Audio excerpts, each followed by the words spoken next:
రెడ్డి గారి చెల్లెళ్ళే ఆయన ఇది అంటున్నారు, ఓటు వేయొద్దు అంటున్నారని ఆయన అంటే, ఆయనేమో ప్రధానమంత్రి మోడీ గారేమో మా పార్టీ కాంగ్రెస్ పార్టీ ఒకే దీనికి అటు ఇటు ఇవి రెండు ఒకటేని ఆయన ఒకటే సొంత ఇది ఆయన చెప్తాడు. ప్రజలు అంత అజ్ఞానులు అనుకుంటున్నారా, వాళ్ళకి ఆలోచన ఉండదు అనుకుంటారో వీళ్ళు అర్థం కావట్లా. ఏ పార్టీ ఏంటి, వాళ్ళ ఆలోచనలు ఏంటి, ఎవరు మాట చెప్తే మాట మీద నిలబడతారు, ఆ మాత్రం తెలియదా?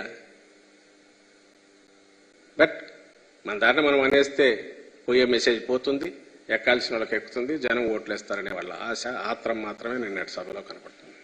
ఫెయిల్యూర్ కనపడుతుంది, మోసకాయదానం కనపడుతుంది, వంచన కనిపిస్తుంది. ఉమ్మడిగా ముగ్గురు కలిసి చేసిన వంచన, మోసం, దగా కోరుతనం ఈ రాష్ట్రానికి కనపడుతుంది, కొత్తగా డివైడ్ అయిన రాష్ట్రానికి. నిన్న కనీసం ప్రధానమంత్రిని తీసుకొచ్చారు. మా ముఖ్యమంత్రి గారు జగన్మోహన్ రెడ్డి గారు ప్రధానమంత్రి హోదాలో ఆయన వచ్చి గవర్నమెంట్ స్టేజ్ మీదే రిక్వెస్ట్ చేశారు, గుర్తు చేశారు ప్రత్యేక హోదా గురించి, ఇతర హామీల గురించి, విశాఖ ఉక్కు గురించి. తర్వాత కలిసినప్పుడు చెప్తున్నారు. మీరు ఒత్తు పెట్టుకుని వచ్చారు. రాష్ట్ర ప్రజలు సహజంగానే ప్రత్యేక హోదా గురించి ఎక్స్పెక్ట్ చేస్తారు. కనీసం ప్రస్తావన కూడా చేయలేకపోయినారు వీళ్ళు.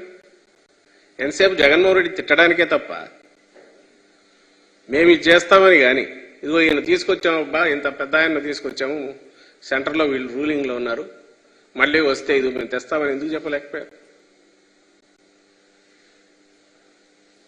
అంటే లేదు, చెప్తే పాతవన్నీ గుర్తొస్తాయనో, పాతవన్నీ అడుగుతారు జనం అనేదేమో తెలియదు. కానీ ప్రజలు ఆలోచించారు, నిర్ణయం కూడా చేసుకున్నారనేది మేము బలంగా నమ్ముతున్నాం. 2019కి ముందు జగన్మోహన్ రెడ్డి గారు అంటే ఒక హోప్, ఒక ఆశ, ఒక బలమైన నాయకుడు మమ్మల్ని లీడ్ చేయగలిగిన నమ్మకం.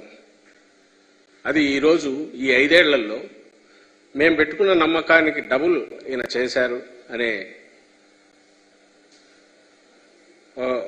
బలమైన తృప్తి ఎన్నుకున్న ప్రజలకు 151 స్థానాలు ఇచ్చినందుకు రాష్ట్ర ప్రజలకు ఈరోజు మిగిలింది. అది మేము ఎక్కడ వెళ్ళినా కానీ, పార్టీ కార్యక్రమాల్లో కానీ, ఇంకో దాంట్లో కానీ ఆ రెస్పాన్స్లో కనపడుతుంది. మీకు సిద్ధం సభల్లో కనపడిన ఉత్సాహం కానీ, రెస్పాన్స్ కూడా అక్కడి నుంచి వచ్చిందే.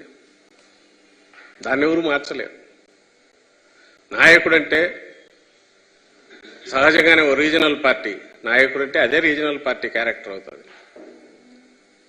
నాయకుడంటే ఒక నిజాయితీ, అలాగే ఒక స్థిరమైన ఉండే ఒక నిబద్ధత,